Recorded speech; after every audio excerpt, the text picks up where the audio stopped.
En todos los actos de su vida debe el hombre emplear cierto método, sin el cual los fines que persigue no pueden ser alcanzados. Así debe hacerse, ya se trate de cosas materiales o espirituales. Tan imposible será al panadero hacer pan si no amasó la harina y calentó el horno, como no podrá el hombre que aspire a una vida moral realizar su sueño si no ha conseguido previamente adquirir aquellas diversas cualidades cuyo conjunto hace que se diga del que las posee que es un hombre de una vida moral intachable. Será preciso además que para adquirir estas cualidades siga una marcha lógica y ordenada, que empiece por las virtudes fundamentales y que suba uno tras otro los escalones que han de llevarle al fin que anhela. En todas las doctrinas morales existe una escala que, como dice la sabiduría china, va de la tierra al cielo, y cuya ascensión no puede realizarse de otro modo que empezando por el primer escalón. Prescriben la misma regla los brahmines, los budistas y los partidarios de Confucio. Hállase también en las doctrinas de los sabios de Grecia. Todos los moralistas, así los deístas como los materialistas, reconocen la necesidad de una sucesión definitiva y melódica en la asimilación de las virtudes, sin las cuales no hay vida moral posible. Esta necesidad se desprende de la misma esencia de las cosas y parece, por lo tanto, que todos debieran aceptarla. Pero cosa extraña, desde que el cristianismo se ha convertido en sinónimo de iglesia, la conciencia de esta necesidad tiende a borrarse y sólo la conservan los ascetas y los frailes.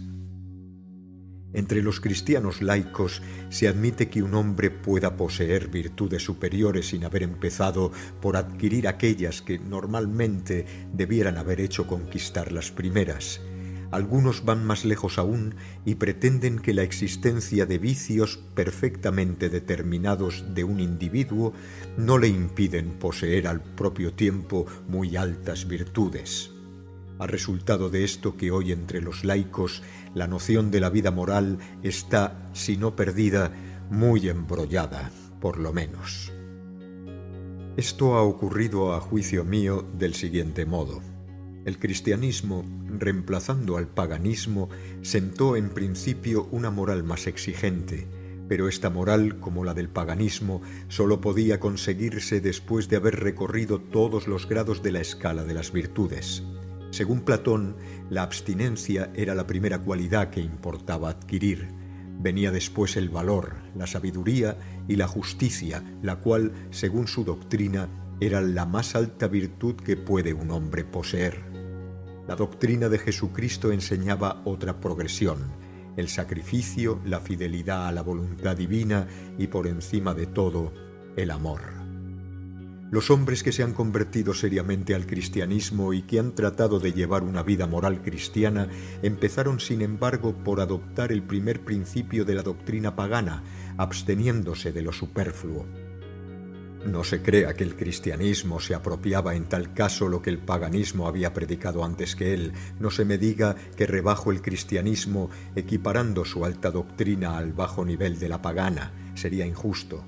Reconozco que la doctrina cristiana es la más alta que existe y no la comparo al paganismo.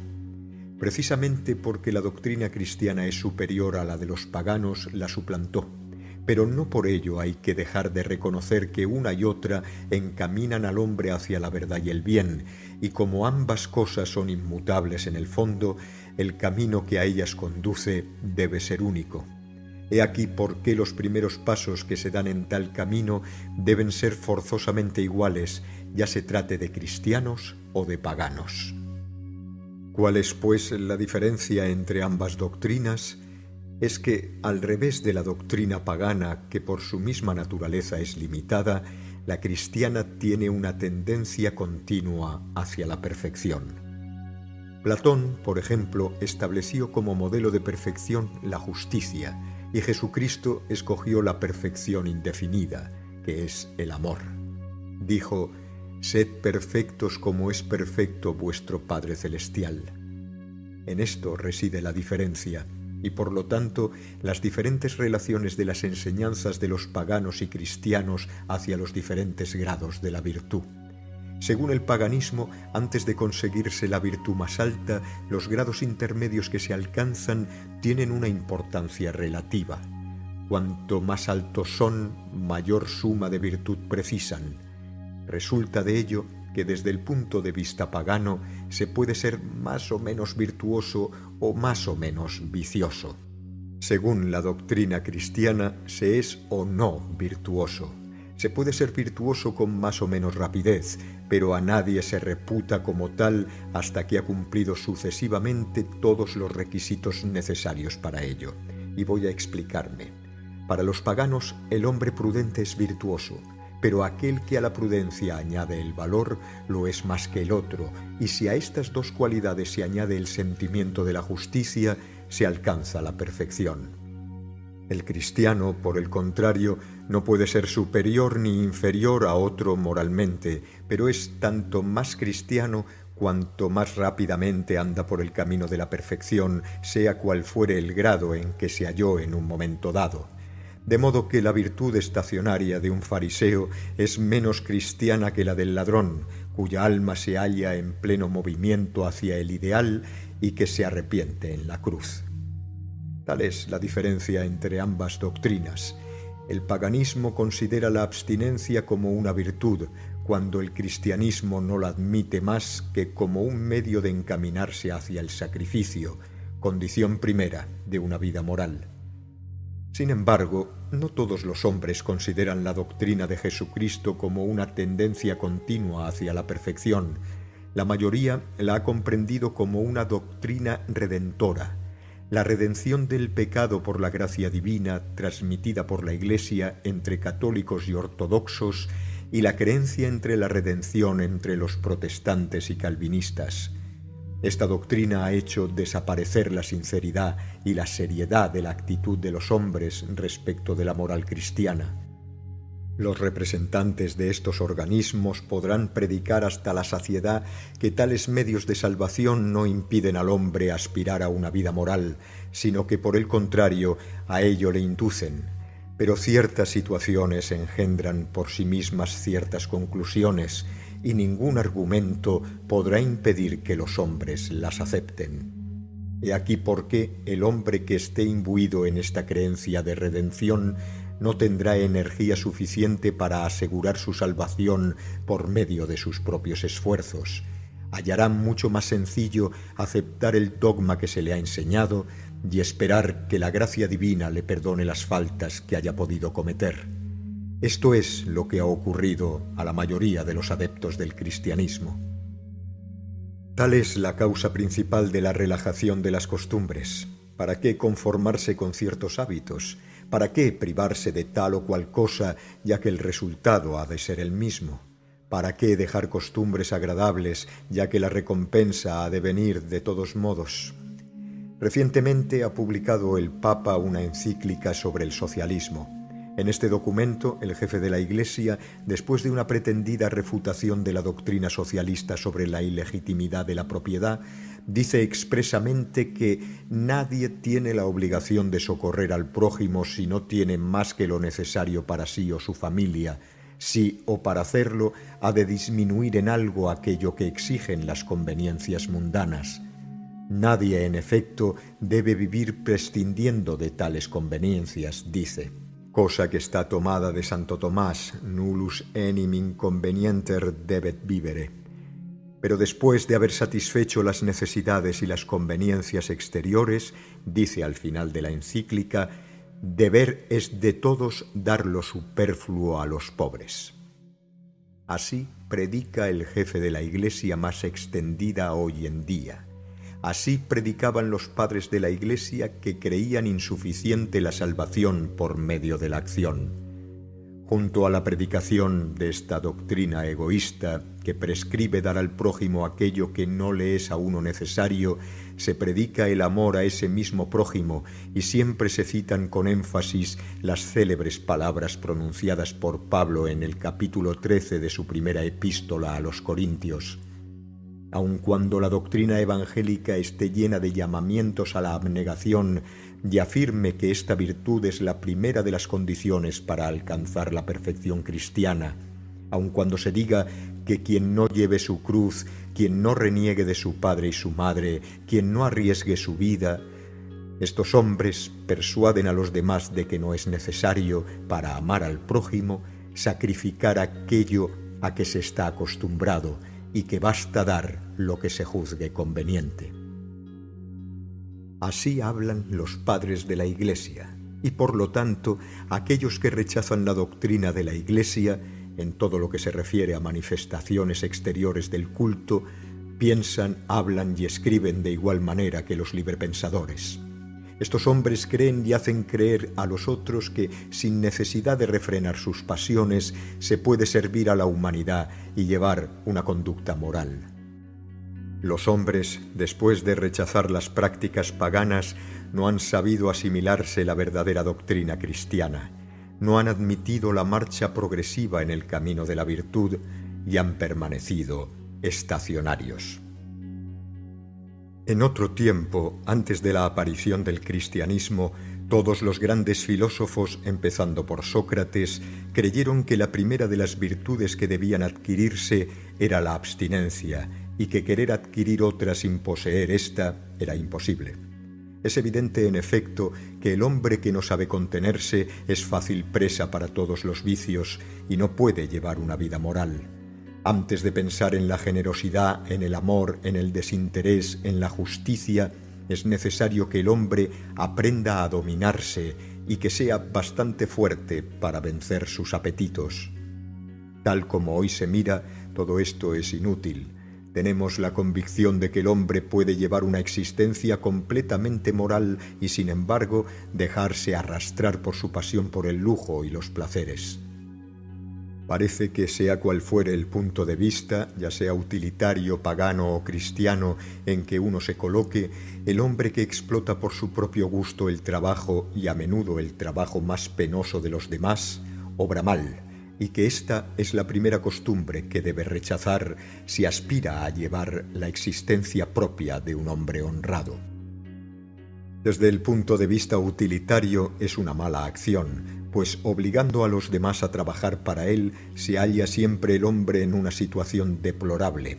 Se acostumbra a satisfacer sus pasiones y se convierte en su esclavo, ya que las gentes que trabajan para él lo hacen con celos y descontento y solo esperan una ocasión favorable para librarse de esa necesidad.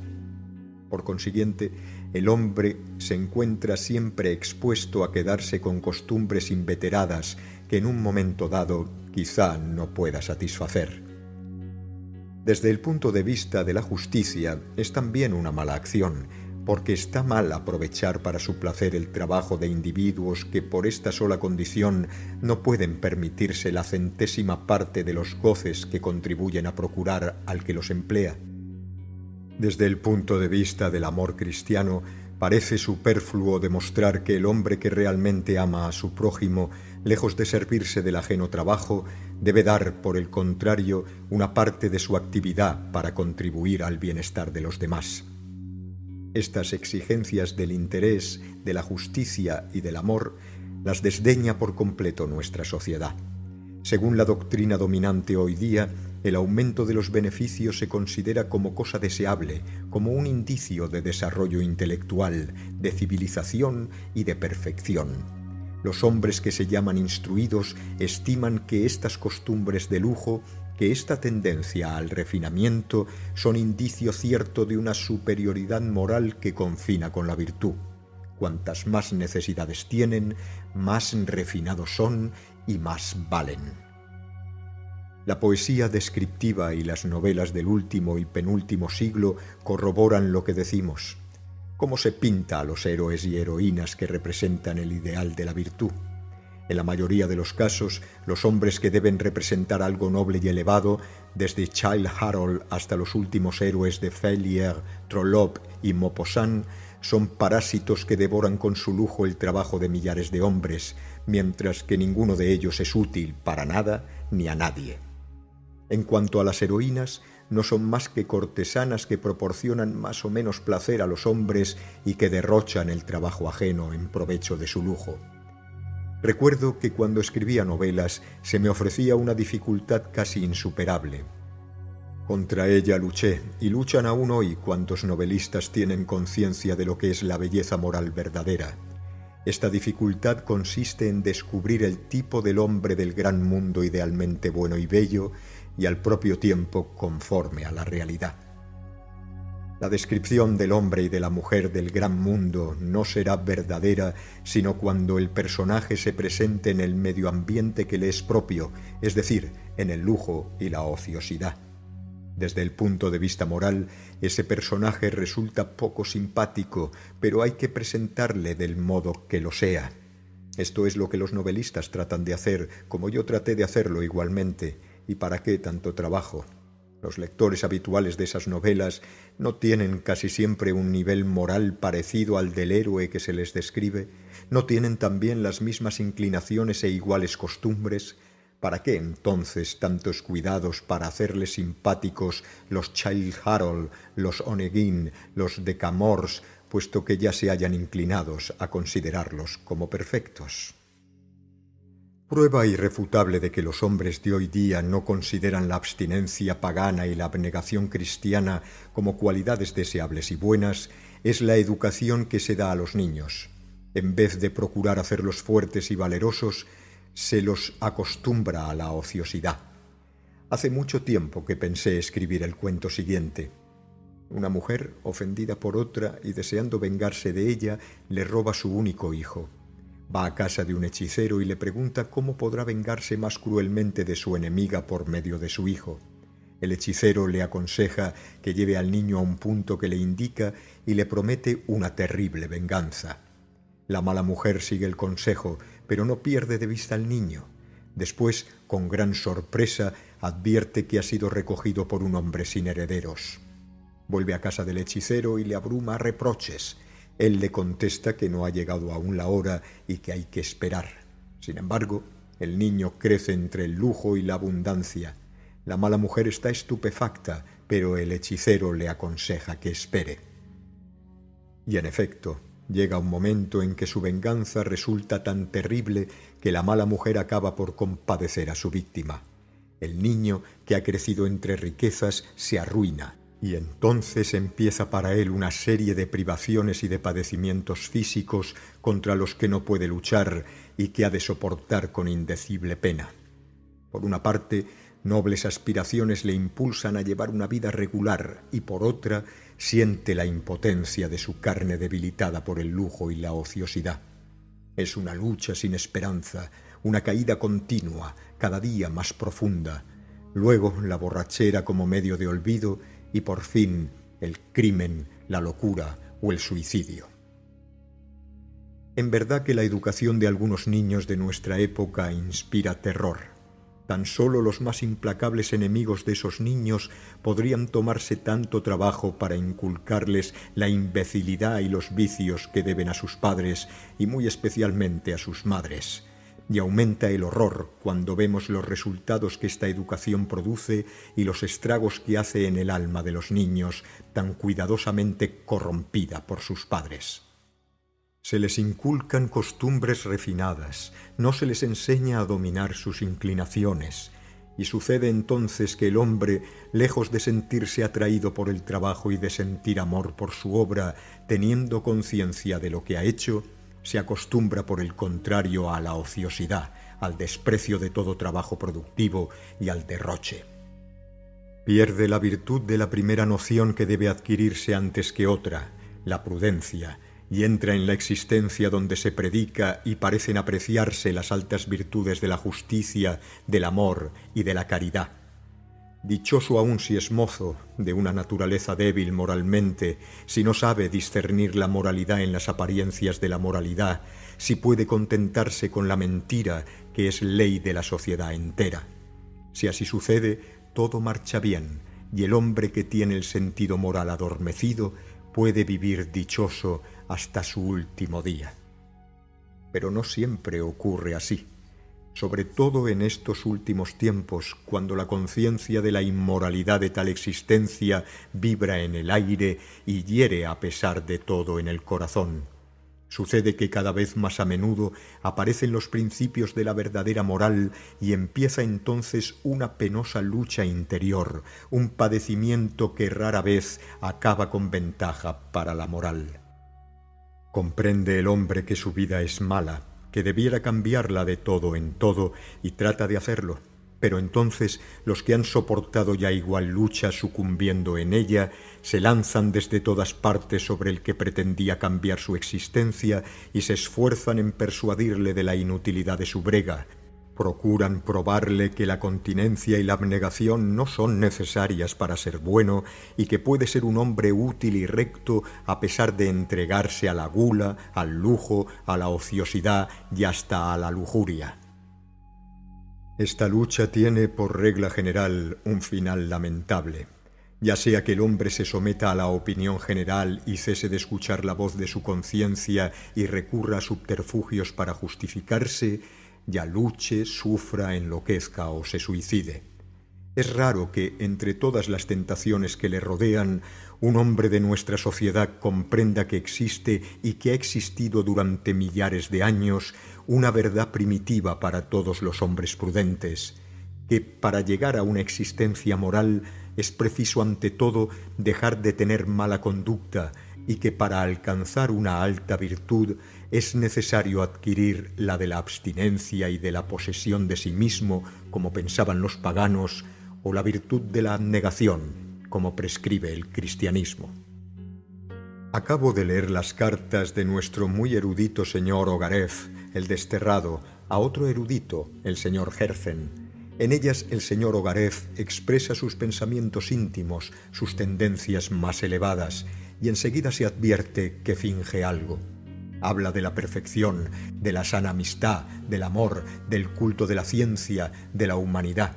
Y poco después, en igual tono, escribe que a veces irrita a un amigo suyo en cuya casa vive porque vuelvo a veces embriagado o porque paso largas horas con un ser caído, pero encantador. Simpático, de gran talento, de grande erudición, este buen señor no imagina que comete una falta estando casado y esperando a cada instante el parto de su mujer por el simple hecho de emborracharse y de pasar el tiempo en compañía de una mujerzuela. No le ha pasado siquiera por el magín que mientras no haya empezado a luchar y dominado en parte cuando menos sus tendencias a la embriagadez y a la lujuria, no tendrá derecho a pensar en la amistad, en el amor, ni mucho menos en un culto cualquiera. No solo lucha contra tales vicios, sino que se le antojan encantadores y no lo impiden ni mucho menos su tendencia hacia la perfección. Y lejos de ocultarlos a su amigo, ante quien desea parecer bajo su mejor aspecto, hace gala de ellos. Así se obraba hace 50 años. He conocido aún a esos hombres, he conocido a Ogarev y a Herzen, y a muchos que se les parecían, educados todos de igual modo. En todos ellos se notaba una ausencia absoluta de método y de perseverancia.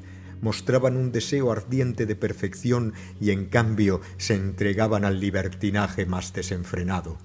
Creían, sin embargo, que esto no les impedía llevar una existencia moral y que podían realizar a pesar de todo acciones buenas y hasta grandes. Ponían en un horno frío harina sin amasar y creían que el pan se cocería. Y cuando en sus últimos días advirtieron que el pan no se cocía, es decir, que su existencia no tenía ningún resultado útil, les pareció aquello el golpe terrible del destino. Tal destino es terrible, en efecto. Esta situación trágica de los Herzen, Ogarev y otros hiere aún hoy día a gran número de hombres que se creen instruidos y que han conservado iguales opiniones. El hombre tiende a tener buenas costumbres, pero la regularidad necesaria para ello no existe en la sociedad actual. Como los Ogarev y Herzen de hace 50 años, la mayoría de los hombres actuales creen que una vida refinada, una alimentación abundante, los placeres y la lujuria no impiden llevar una existencia moral. Pero es probable que no consigan su objeto, ya que se sienten a lo mejor pesimistas y dicen: «Es una situación trágica la del hombre». Lo sorprendente es que estos hombres sepan que la distribución de los placeres entre los hombres es desigual, que consideren esta desigualdad como un mal, que quieran remediarlo y que, sin embargo, no cesen de tender al aumento de esos placeres. Obrando así, estos hombres se parecen a gentes que, entrando en un huerto, se apresuran a coger toda la fruta que está al alcance de su mano, a pesar de que desean establecer un reparto más equitativo de ella, y que, sin embargo, continúan apoderándose de cuanto pueden.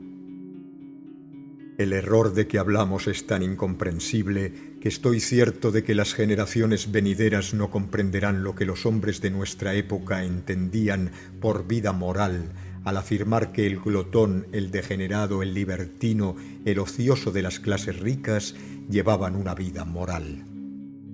En efecto, bastaría abandonar la manera habitual de considerar la vida que llevan las clases ricas y mirarla no ya desde el punto de vista cristiano sino pagano o desde el punto de vista de la justicia más elemental para convencerse de que ante esta violación de las leyes más sencillas y primitivas de la justicia, leyes que los mismos niños no se atreverían a violar en sus juegos y entre las cuales vivimos, no puede pensarse en una existencia moral. ¿Cuántas veces nos servimos para justificar nuestra mala conducta de la afirmación que quiere que un acto contrapuesto a las costumbres de la vida habitual no resulta natural, sino que indica el deseo de exhibirse y es por lo tanto una mala acción? Esta argumentación parece inventada para que los hombres no abandonen jamás su mala conducta. Si nuestra vida fuese siempre justa, toda acción conforme a tal vida sería forzosamente justa, y si nuestra vida no es sino medianamente buena, hay otras tantas probabilidades para que toda acción que no está conforme con el parecer general sea buena o mala. Si, en fin, nuestra vida es mala, como la de las clases directoras, es imposible hacer una buena acción sin comprometer la marcha regular de nuestra vida. La moralidad de ésta, según la doctrina pagana y hasta la cristiana, no puede definirse más que por la relación, en el sentido matemático, del amor hacia sí con el amor hacia el prójimo. Cuanto menos amor se siente por sí mismo, menos cuidados y trabajos se exige de los otros, y cuanto más amor se siente por el prójimo, más se trabaja en favor suyo y más moral es la vida. Así entendían y entienden la buena vida todos los sabios de la humanidad y todos los verdaderos cristianos. Igual la comprenden todas las gentes sencillas. Cuanto más el hombre da al prójimo y menos exige para sí, más cerca está de la perfección. Cuanto menos da a los otros y más exige para sí, más se aleja de la perfección. Si cambiáis el centro de gravedad de una palanca acercándolo al brazo más corto, a consecuencia de ello no solo el brazo más largo será más largo aún, sino que el brazo corto será también más corto. De igual modo, si el hombre, teniendo cierta facultad de amar, aumenta el amor a sí mismo y los cuidados egoístas, disminuye a consecuencia de ello las posibilidades del amor y de los cuidados que debe dedicar a los otros, no solo en la cantidad de amor que acumula sobre sí mismo, sino en proporciones mucho mayores. En vez de dar de comer a los otros, ese hombre come en exceso y por lo mismo no solo disminuye la posibilidad de dar ese exceso, sino que estando ahito se priva de la posibilidad de pensar en los demás. Para ser capaz de amar a los otros no hay que amarse a sí mismo de un modo exclusivo, pero por regla general pensamos que amamos a los demás y en realidad solo los amamos de palabra, no de hecho. Olvidaremos dar comida y techo a los demás, no nos olvidaremos de nosotros mismos, y he ahí por qué, para amar realmente a los otros, hay que aprender a olvidarse de comer y de dormir, como lo hacemos para con los demás. Decimos que es un buen hombre y que lleva una conducta moral de un hombre refinado acostumbrado al lujo. Un hombre así puede ser bueno, pero no llevar una conducta moral como un cuchillo del mejor temple no puede cortar si no está afilado. Ser bueno y tener buenas costumbres quiere decir dar a los otros más de lo que se recibe. El hombre acostumbrado al lujo no puede hacerlo. Primero, porque sus necesidades no se lo permiten, y después porque consumiendo cuanto los otros le dan, se debilita y queda inútil para todo trabajo. El ser humano, ya sea hombre o mujer, duerme en una cama con colchón de muelles, 2 colchones de lana, 2 sábanas, fundas de almohadas, almohadas mullidas. Junto a la cama tiene una alfombrilla para proteger sus pies contra el frío, aun cuando gaste zapatillas, y en la mesita de noche los accesorios necesarios para que no tenga necesidad de ir más lejos. Puede satisfacer sin moverse todas sus necesidades, y todo ello no basta. Las ventanas están protegidas por cortinas a fin de que la luz no le impida dormir, y duerme hasta la saciedad. Todo se ha previsto para que en invierno tenga calor o en verano fresco, y para que no le molesten el ruido, las moscas y otros insectos. Duerme y al despertar haya agua caliente y fría para el baño y para afeitarse. Le preparan té o café, bebidas excitantes que toma tan pronto se levanta. Las botas altas, las botinas, los zapatos de caucho que ensució la víspera están ya limpios y relucen como el cristal sin una chispa de polvo.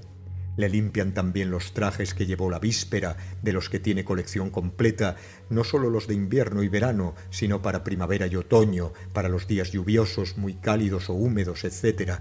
Se le prepara ropa blanca recién lavada, almidonada, planchada, con botoncitos y ojales a los que pasan revista unos criados que se dedican exclusivamente a ello. Si el hombre es activo, se levanta temprano, es decir, a las 7 de la mañana, pero siempre 2 o 3 horas después que los que han tenido que arreglarlo todo para él. Además de los preparativos de los trajes para el día y de las mantas y colchas para la noche, hay aún la bata y las zapatillas para cuando se levanta. Cuando se lava, se limpia y se peina, emplea para ello multitud de cepillos, jabones y gran cantidad de agua. Muchos ingleses y las mujeres sobre todo se muestran orgullosos, no sé por qué, de emplear mucho jabón y usar mucha agua. Después, el hombre se viste, se peina ante un espejo especial, además de los que hay en casi todas las habitaciones. Toma cuanto necesita, los lentes, un pañuelo para sonarse, un reloj con cadena, aun cuando donde quiera que vaya encontrará relojes, se provee de toda clase de moneda, de calderilla, de oro, de billetes de llanca, de tarjetas con su nombre impreso, lo cual le dispensa del trabajo de escribirlo, de un librito de memorias, de un lápiz, etc. En cuanto a la mujer, todo resulta más complicado aún. El corsé, el peinado, las alhajas, los cintajos, los cordones, las horquillas, los alfileres, la borla. Cuando se acaban los cuidados del tocador, empieza el día, por regla general, comiendo. Se toma café o té con gran cantidad de azúcar, se comen bollos, pan de primera calidad con manteca y a veces jamón. Los hombres, en su mayoría, fuman cigarrillos o cigarros mientras leen el periódico que acaban de traerles. Después de ensuciar la habitación, se deja a los demás el cuidado de limpiarla. Se acude a la oficina o a los negocios, se da un paseo en coche, luego se come generalmente carne de animales sacrificados, de reses, de aves, de pescados. Después viene la comida, también muy substanciosa, 2 o 3 platos para los más parcos, los postres, el café. Después los naipes, la música, el teatro, la lectura o la conversación hundidos en mullidos sillones a la luz viva o atenuada de las bujías, del gas o la electricidad. Otra vez té, otra vez comida, es decir, la cena, y de nuevo la cama, bien hecha, calentada, con sábanas limpias y el vaso de noche reluciente. Tal es la jornada del hombre que lleva una vida arreglada y de quien se dice, si tiene un carácter suave, que posee hábitos de orden y que es hombre de buenas costumbres. Pero la vida moral es la del hombre que cuida de su prójimo, y cómo un hombre acostumbrado a tal existencia puede cuidarse de aquel. Antes de pensar en el bien, debo dejar de hacer el mal, y sin embargo, contando todo el mal que hace a los hombres a veces sin advertirlo, veréis que está lejos de alcanzar su objeto. Sería mejor para él física y moralmente acostarse en el suelo envuelto en su manto como Marco Aurelio. Cuánto trabajo y cuidados evitaría así a los que lo rodean. Podría acostarse y levantarse más aprisa y no tendría que pensar ni en la luz por la noche ni en las cortinas por la mañana. Podría dormir con la misma camisa que llevaba durante el día, andar descalzo por las habitaciones y el patio, lavarse con el agua del pozo, vivir, en una palabra, como viven todos sus criados. Conoce, sin embargo, cuánto trabajo les cuesta a ellos las diversas ocupaciones que su comodidad exige. ¿Cómo, pues, semejante hombre puede hacer nada bueno sin abandonar su vida de lujo? No puedo menos de repetir siempre lo mismo, a pesar del silencio frío y hostil con que se acogen mis palabras.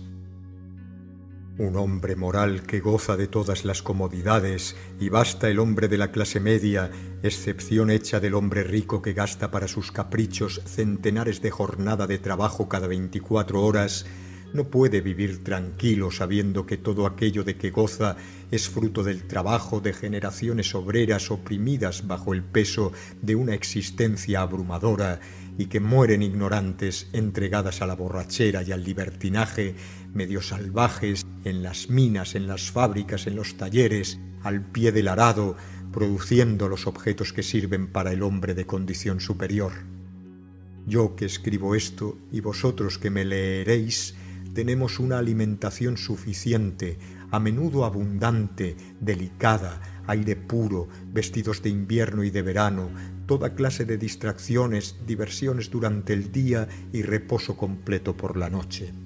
Y junto a nosotros vive el pueblo trabajador que no tiene alimentación ni habitación sana, ni vestidos suficientes, ni distracciones, y que muy a menudo no goza ni siquiera del descanso durante la noche. Viejos, niños, mujeres, extenuados por el trabajo, por las noches sin sueño, por las enfermedades, se ven obligados durante su vida entera a trabajar para nosotros, a producir los objetos de lujo que no han de poseer ellos y que para nosotros constituyen no una necesidad, sino una superfluidad. He aquí por qué un hombre bueno, y no digo un cristiano, sino un amigo de la humanidad o sencillamente de la justicia, no puede por menos de anhelar cambiar su vida y dejar de servirse de los objetos de lujo producidos por obreros en tales condiciones. Si el hombre siente realmente piedad por aquellos de sus semejantes que producen el tabaco, lo primero que debe hacer es dejar de fumar, pues persistiendo en su vicio obliga a la producción del tabaco y compromete su salud. Lo mismo puede decirse de todos los objetos de lujo. Si el hombre no puede abstenerse de comer pan, a pesar del penoso trabajo que éste le cuesta, es porque mientras no hayan cambiado las condiciones en que trabaja, no puede conquistarlo sin gran esfuerzo. Pero cuando se trata de cosas inútiles y superfluas, si siente lástima por el prójimo que produce tales objetos, lo mejor que puede hacer es renunciar a ellos. Pero los hombres de nuestro tiempo no piensan así. Aducen toda clase de argumentos, menos el que naturalmente se le ocurre a todo hombre sencillo. Según ellos, es absolutamente inútil abstenerse de tal lujo, y se puede compadecer el estado de los obreros, pronunciar discursos y escribir libros en su favor, y continuar al propio tiempo aprovechando el trabajo que consideramos perjudicial para ellos. Hay gentes que dicen que se puede aprovechar el trabajo abrumador de los obreros porque si ellos no se sirven de él, otros se servirán. Esto equivale a decir que se debe beber hasta el vino adulterado porque si uno no lo bebe, otros lo beberán. Hay quien dice que el goce del lujo producido por los obreros es muy útil a estos mismos porque así les damos dinero, es decir, la posibilidad de vivir. Como si no se les pudiera procurar esta posibilidad de otro modo que produciendo objetos perjudiciales para ellos e inútiles para nosotros. Según otros, todo oficio que desempeñe un hombre, ya sea empleado, sacerdote, labrador, fabricante, comerciante, es en virtud de la división del trabajo tan útil que rescata todas las penas de los obreros de que se aprovechan esos pretendidos economistas. Uno está al servicio del Estado, otro al de la Iglesia, el tercero al de la ciencia, el cuarto al del arte, el quinto sirve al servidor del Estado, de la Iglesia o del arte, y todos están convencidos de que lo que dan a los hombres equivale a lo que ellos toman. Sin embargo, si se escucha la opinión de tales gentes acerca de sus virtudes recíprocas, se ve que todos están lejos de valer lo que consumen. Dicen los empleados que el trabajo de los propietarios no está en relación con lo que gastan. Los propietarios dicen lo mismo del negociante, este del empleado, etc. Pero esto no los desconcierta y continúan persuadiendo a los demás de que cada cual aprovecha el trabajo ajeno en la medida de lo que él mismo da. Se sigue de ahí que no es el trabajo lo que reglamenta los salarios, sino que, según los salarios, se mide el trabajo. He aquí lo que pretenden, pero en el fondo saben perfectamente que tales justificaciones no son verdaderas, que ninguno de ellos es verdaderamente útil a los obreros y que no se aprovechan del trabajo de éstos según el principio de la división del trabajo, sino simplemente porque no pueden obrar de otro modo y porque están de tal modo pervertidos que no pueden renunciar a ese principio. Todo ello proviene de que los hombres creen que se puede llevar una existencia moral sin haber adquirido progresivamente las facultades necesarias para llevar tal existencia. Y la primera de estas facultades es la abstinencia. Sin la abstinencia no hay vida moral posible. Para alcanzar una vida moral debe poseerse tal virtud. Si en la doctrina cristiana la abstinencia va comprendida en la noción de la abnegación, no por eso la progresión varía y ninguna virtud cristiana es posible sin la abstinencia. Pero esta virtud nunca se alcanza de pronto, precisa una progresión.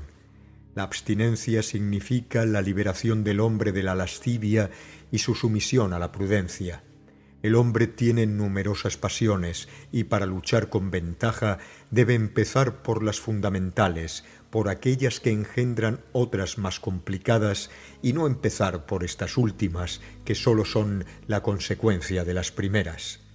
Hay pasiones complicadas como las del lujo de las mujeres, el juego, los placeres, la charlatanería, la curiosidad, y hay otras fundamentales como son la glotonería, la ociosidad, la lujuria.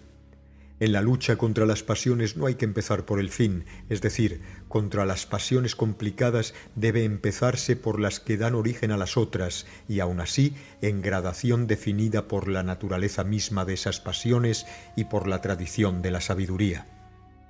El hombre glotón es incapaz de luchar contra la pereza, y el ocioso y glotón a un tiempo no podrá jamás luchar contra la pasión por la mujer. He aquí por qué, según todas las doctrinas, la tendencia hacia la abstinencia empieza por la lucha contra la glotonería, empieza por el ayuno. En nuestra sociedad, la primera virtud, la abstinencia, está en absoluto olvidada y también se desconoce la progresión necesaria para adquirir tal virtud. Nadie se cuida del ayuno, se lo considera como una superstición estúpida y absolutamente inútil.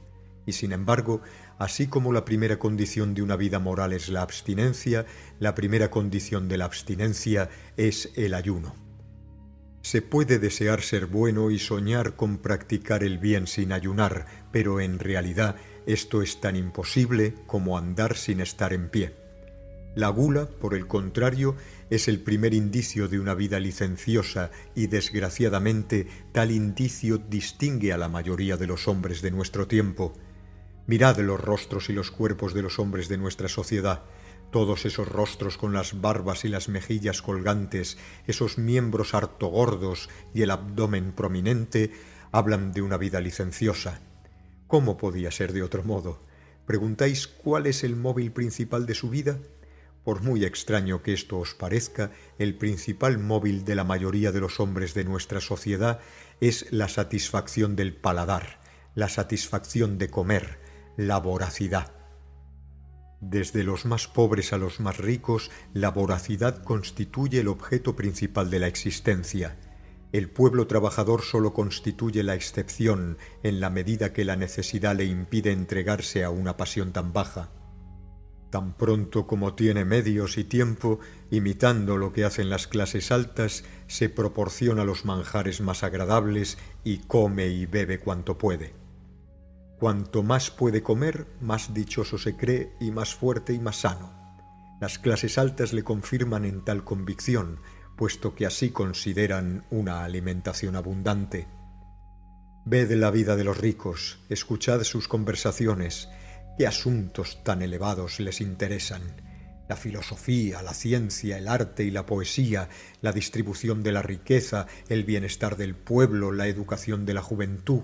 Pero en realidad todo es vana palabrería. Hablan de ello de pasada, entre sus verdaderas ocupaciones y las comidas, cuando tienen el estómago lleno y ya no pueden comer más. El verdadero interés de los hombres y de las mujeres, sobre todo desde que acaba su juventud, es la comida. Cómo comer, qué comer, cuándo comer, dónde comer. No hay una solemnidad, una alegría ni una inauguración que no se celebre con un banquete. Ved a los viajeros, en ellos se ve mejor lo que digo. Museos, bibliotecas, parlamentos, qué interesante es esto. ¿Y dónde comeremos? ¿Dónde se come mejor? Mirad los hombres cuando se reúnen para comer y los veréis bien vestidos, perfumados, en torno a una mesa adornada con flores. Con qué alegría se frotan las manos y sonríen. Si se examinara el fondo del alma para saber lo que deseaba la mayoría de los hombres, se vería que es la satisfacción de su apetito. ¿En qué consiste el castigo más cruel desde la infancia? Pues en ser condenado a pan y agua. ¿Cuál es el criado mejor pagado? El cocinero. ¿Cuál es el principal cuidado de una ama de casa? ¿De qué se habla la mayoría de las veces entre mujeres de la clase media? Y si las conversaciones de la alta sociedad no son de igual índole, se debe a que sus individuos tienen un mayordomo que cuida exclusivamente de la comida. Pero tratad de privarles de tal comodidad y veréis de qué hablarán de continuo. Solamente hablarán de la alimentación, del precio de las becadas, del mejor modo de hacer café, bollos y golosinas. Sea cualquiera el motivo con que se reúnan los hombres, boda, bautizo, entierro, consagración de un templo, recepción de un viajero, encuentro agradable, presentación de la bandera, fiesta aniversaria, muerte o natalicio de un gran sabio, de un pensador, de un moralista, diríase que los intereses más elevados de que hablan no son sino un pretexto, porque todos saben que se comerá bien, que se beberá y que para eso se han reunido.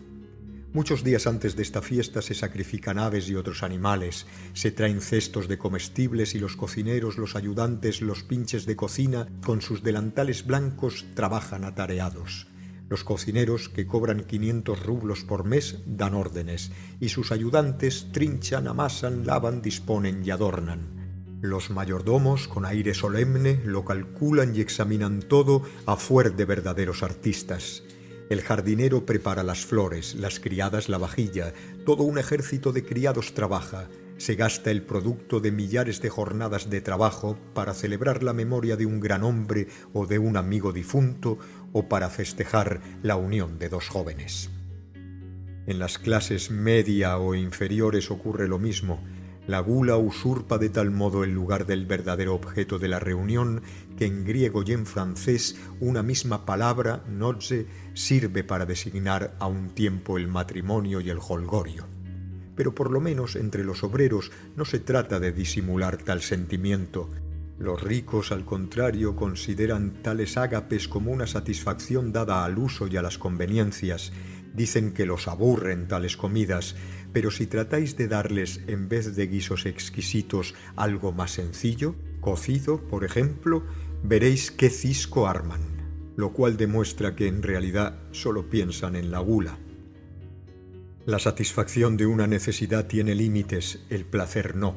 Para satisfacer el estómago basta comer pan, sopas o arroz, mientras que para contentar la gula no existe límite para las salsas y otros ingredientes.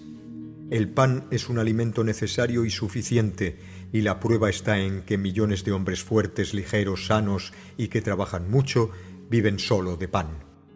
Pero es mejor comer el pan mezclado con otros alimentos, es mejor mojarlo en caldo de carne, es preferible también poner en ese caldo distintas legumbres y aún mejor comer carne y no hervida, sino asada, con manteca y mostaza y rociar todo eso con vino tinto. Ya no se tiene hambre, pero todavía se puede comer pescado con salsa y beber para acompañarlo vino blanco. Cuando parece que ya no se puede comer ni más grasas ni más carnes, se acude entonces a los postres. En verano, hielo; en invierno, compotas, confituras, etc. He aquí una comida modesta. El gusto que proporciona esa comida se puede aumentar todavía, y esto es lo que ocurre. Se toman aperitivos y entremeses, y se presentan toda clase de guisos agradables, y para regalar la vista y los oídos, flores, adornos y música. Y cosa singular: los hombres que comen así a diario y ante cuya comida el festín de Baltasar que provocó la cólera divina solo se componía de bazofia, están cándidamente persuadidos de que pueden, a pesar de ello, llevar una existencia moral. El ayuno es condición necesaria de una vida moral, pero en el ayuno, como en la abstinencia, no se sabe por dónde empezar. ¿Cómo se ayuna? ¿Qué hay que comer? ¿Qué intervalo debe dejarse entre las comidas? Así como no se puede trabajar sin método de un modo serio, de igual manera no se puede ayunar sin saber por dónde ha de empezar la abstinencia. La idea de ayunar con método parece estúpida y ridícula a la mayoría. Recuerdo con qué orgullo me decía un evangelista opuesto al ascetismo monástico: vuestro cristianismo no estriba en el ayuno y las privaciones, sino en los bistecs. Generalmente el cristianismo y la virtud se armonizan con el bistec. Durante las prolongadas tinieblas y en ausencia de todo guía pagano o cristiano, han penetrado en nuestra existencia tantas nociones salvajes e inmorales que no es difícil comprender la insolencia y la locura que encierra la afirmación que acabo de citar. Si no nos inspira horror tal afirmación, es porque miramos sin ver y escuchamos sin oír. No hay olor, por asqueroso que sea, a que el hombre no se acostumbre. No hay ruido a que no se habitúe, ni canallada que no mire con indiferencia. De manera que no se fija en aquello que admiraría a un hombre no acostumbrado a tales cosas. Lo mismo ocurre en la esfera moral. Visité hace poco los mataderos de Tula. Están construidos según un nuevo modelo perfeccionado como en las grandes ciudades, de modo que los animales muertos padezcan lo menos posible. Hace mucho tiempo ya que, leyendo el excelente libro Ethics of Diet, sentía deseos de visitar los mataderos para asegurarme por mí mismo de la esencia del problema del que se habla cuando se trata del vegetarianismo. Pero me ocurría algo parecido a lo que se nota cuando se sabe que se va a experimentar un padecimiento agudo que uno no puede impedir. Aplazaba siempre mi visita. Pero recientemente hallé en el camino a un matarife que iba a Tula. Era un obrero poco hábil y su cometido consistía en dar la puntilla. Yo le pregunté si no le daban lástima las reses. ¿Qué sacaría de ello? Así como así tengo que matarlas. Pero cuando le dije que no es necesario comer carne, la cual constituye un alimento de lujo, convino conmigo en que verdaderamente era de sentir. ¿Pero qué hacerle? Hay que ganarse la vida. Antes temía matar. Mi padre no mató jamás ni una gallina. En efecto, a la mayoría de los rusos les repugna matar, sienten lástima y expresan tal sentimiento por la palabra temor. Él también temía, pero dejó de temer, y me explicó que el viernes era el día de más trabajo. Tuve recientemente una conversación con un soldado carnicero que también se admiró al decirle yo que era una lástima matar. Me contestó que es una costumbre necesaria, pero finalmente convino en que da lástima y añadió: sobre todo cuando la res se encuentra resignada y mansa, cuando va al degolladero con toda confianza. Sí, inspira mucha piedad. Es horrible. Horribles son, en efecto, no los padecimientos y la muerte de las reses, sino el hecho de que el hombre sin ninguna necesidad calle su sentimiento elevado de simpatía hacia seres vivientes como él y sea cruel venciendo su repugnancia. Cuán profunda es en el corazón del hombre la prohibición de matar a un ser viviente. Un día que volvíamos de Moscú, unos cosecheros que iban al bosque nos llevaron en sus carros. Era el Jueves Santo. Yo estaba sentado en la delantera del carro junto al carretero, que era robusto, sanguíneo, grosero. Evidentemente era un labriego aficionado a la bebida. Entramos en una aldea y vimos, con perdón sea dicho, un cerdo cebado, blanco, rosado, que sacaban de una casa para matarlo. Chillaba de un modo desesperado, con gritos que parecían humanos. En el momento preciso en que pasábamos por allí, empezaban a degollarlo. Un hombre le hundió el cuchillo en la garganta. Los gruñidos del cerdo fueron más fuertes y agudos. El animal se escapó chorreando sangre. Yo soy miope y no vi todos los detalles de la escena. Vi únicamente un cuerpo sonrosado como el de un hombre y oí los gruñidos desesperados. El carretero miraba todo aquello sin apartar la vista. Cogieron de nuevo al cerdo, lo derribaron y lo remataron. Cuando cesaron sus gritos, el carretero lanzó un profundo suspiro. «¿Cómo puede Dios permitir esto?»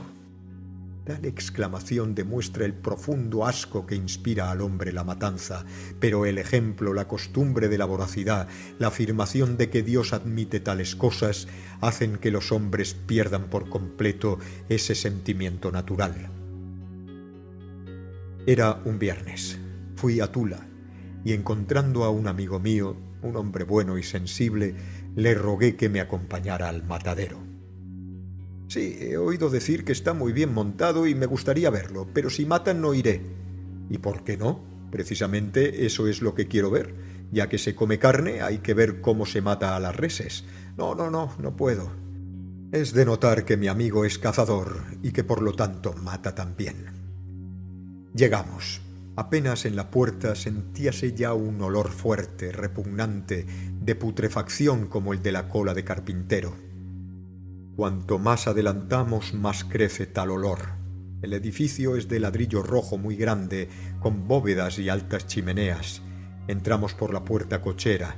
A la derecha hay un gran patio cercado que tiene una superficie de 1/4 de hectárea.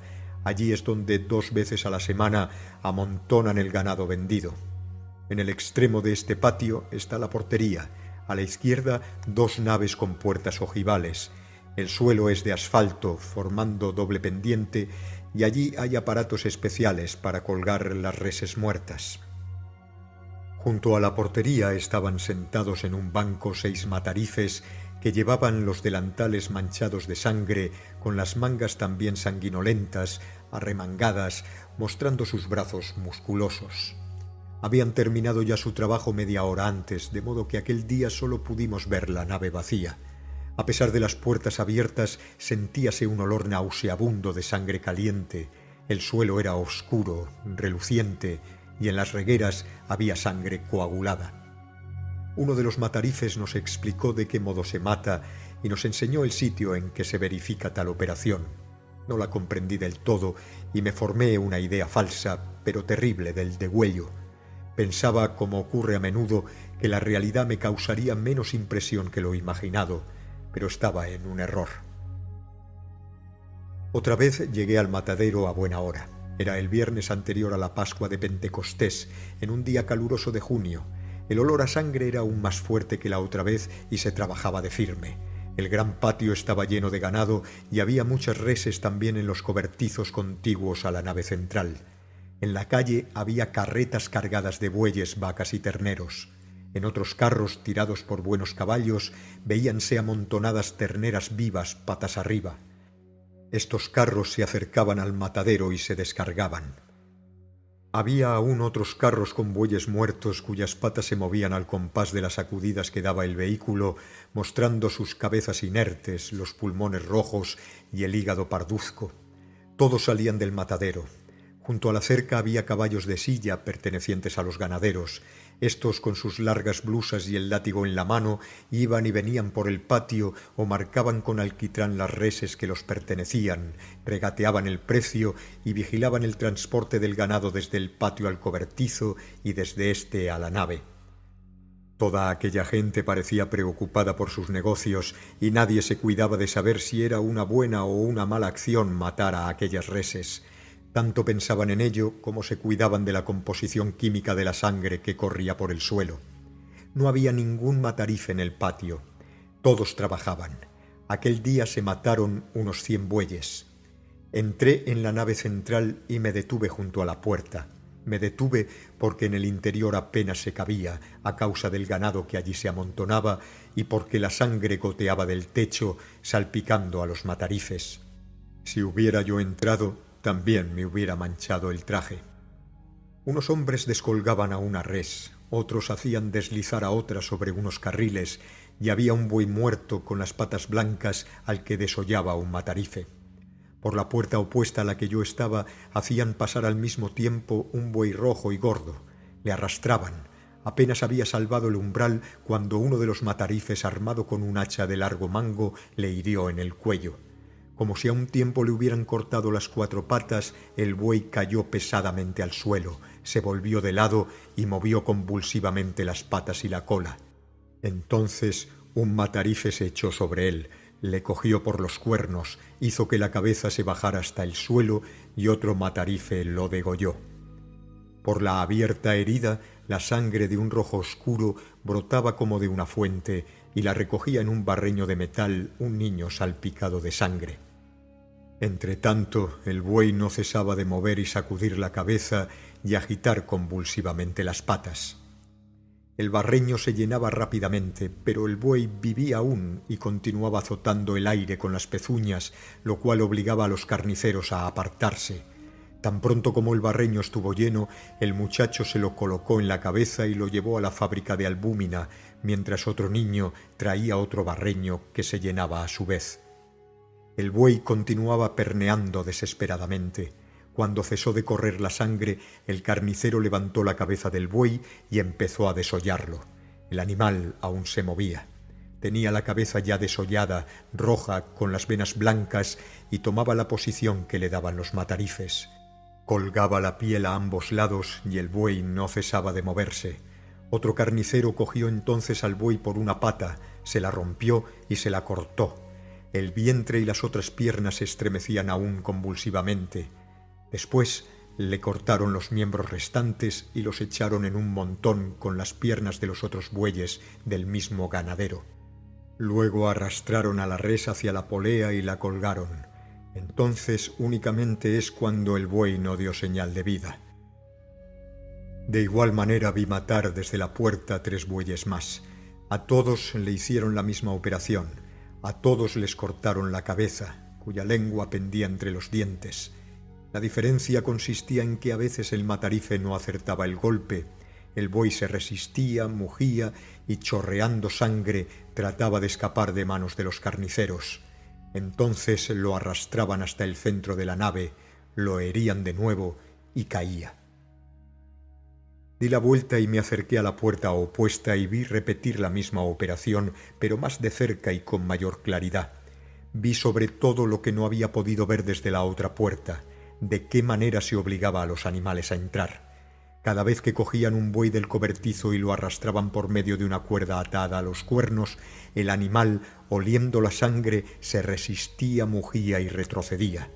2 hombres no hubieran podido arrastrarlo a la fuerza, y he aquí por qué. Entonces uno de los matarifes se le acercaba, cogía al buey por la cola, se la retorcía y le rompía una vértebra. El animal adelantaba temeroso. Cuando hubieron acabado de matar los bueyes de un ganadero, empezaron con los del otro.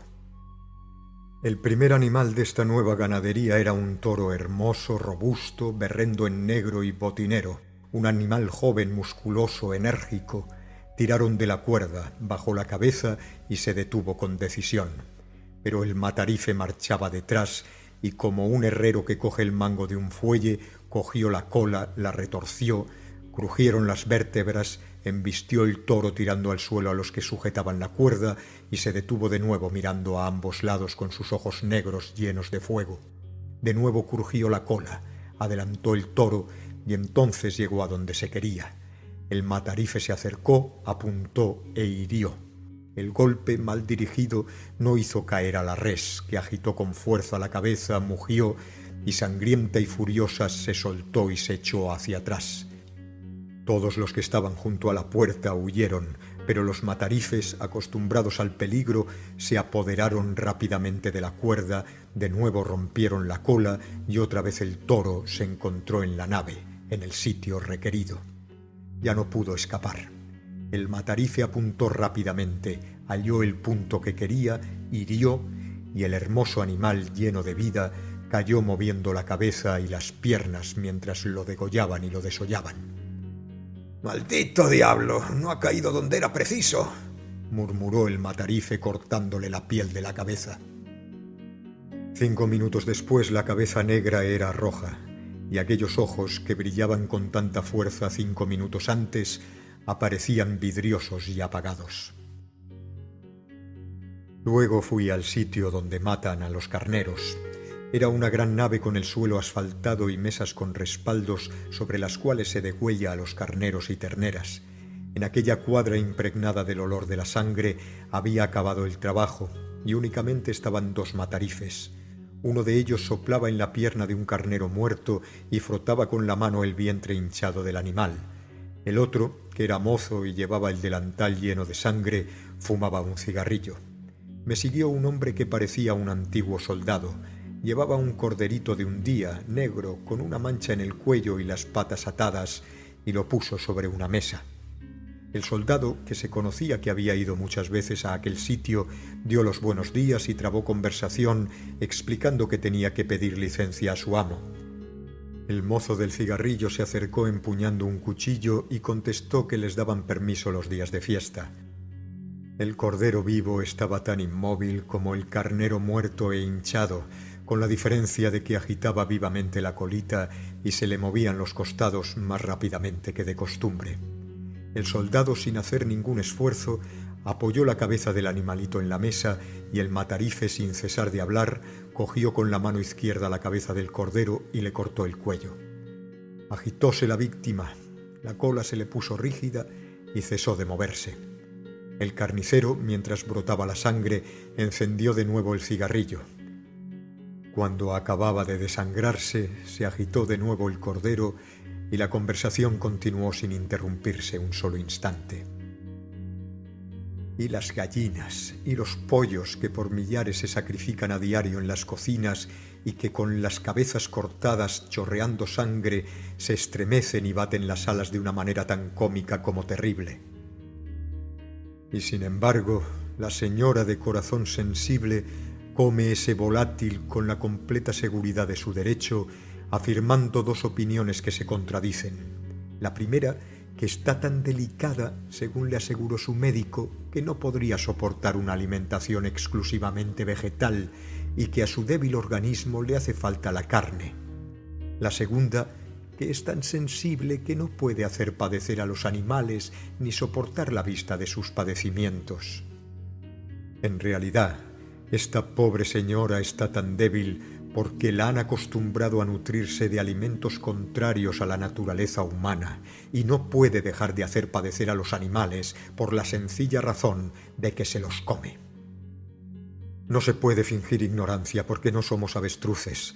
No podemos creer que si no miramos no sucederá lo que no queremos ver. Más imposible es aún no querer ver lo que comemos. Si por lo menos fuera necesario o siquiera útil, pero no, para nada sirve, a no ser para desarrollar los sentimientos bestiales, la lujuria, la glotonería, la borrachera. Esto está confirmado por el hecho de que los jóvenes buenos y puros, sobre todo las mujeres y las jóvenes, comprenden de un modo instintivo que la virtud no se armoniza con el bistec, y así, cuando quieren ser buenos, abandonan el alimento animal. ¿Qué quiero probar? ¿Acaso que los hombres para ser buenos deben cesar de comer carne? No. Quiero solamente demostrar que para conseguir llevar una vida moral es indispensable adquirir progresivamente las cualidades necesarias y de que todas las virtudes la que primero hay que conquistar es la sobriedad, la voluntad de dominar las pasiones. Tendiendo hacia la abstinencia, el hombre seguirá necesariamente cierto orden bien definido, y en tal orden la primera virtud será la sobriedad en la alimentación, el ayuno relativo. Si busca seria y sinceramente el camino moral, lo primero que debe hacer el hombre es privarse de comer carne, pues además de que excita las pasiones, su uso es inmoral porque exige una acción contraria al sentimiento de la moralidad, el asesinato, que provocan la glotonería y la voracidad. ¿Por qué la privación de la carne ha de ser la primera etapa hacia la vida moral? A esto se contesta perfectamente en el libro The Ethics of Diet no por un solo hombre, sino por toda la humanidad, en la persona de sus mejores representantes desde que la humanidad alcanzó la edad de la razón. Pero, ¿por qué si la inmoralidad de una alimentación animal fue conocida desde hace tanto tiempo, no se ha llegado hasta ahora a tener conciencia de esa ley? Preguntarán aquellos que juzgan antes por la opinión corriente que por su propia razón. La respuesta es que el movimiento moralizador que constituye la base de todo progreso se cumple siempre lentamente y que el indicio de todo verdadero movimiento estriba en su carácter de perpetuidad y constante aceleración.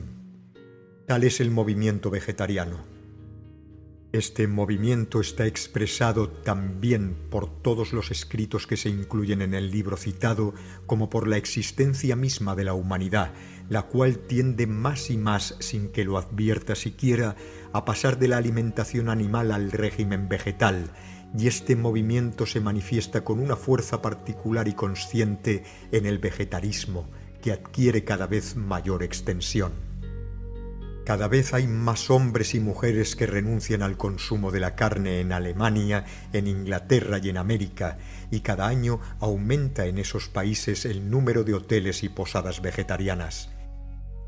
Este movimiento debe alegrar a los hombres que tratan de realizar el reinado de Dios en la tierra, no porque el vegetarismo sea por sí mismo un paso hacia ese reino, sino porque es el indicio de que la tendencia hacia la perfección moral del hombre es seria y sincera, ya que esta tendencia implica un orden invariable que le es propio y que empieza por la primera etapa. Hay que regocijarse por ello, y esta alegría es comparable a la que deben experimentar los hombres que, queriendo alcanzar el piso más alto de un edificio, hubieran pensado primeramente escalar la pared y advirtieran por fin que el medio más sencillo es empezar por el primer peldaño de la escalera.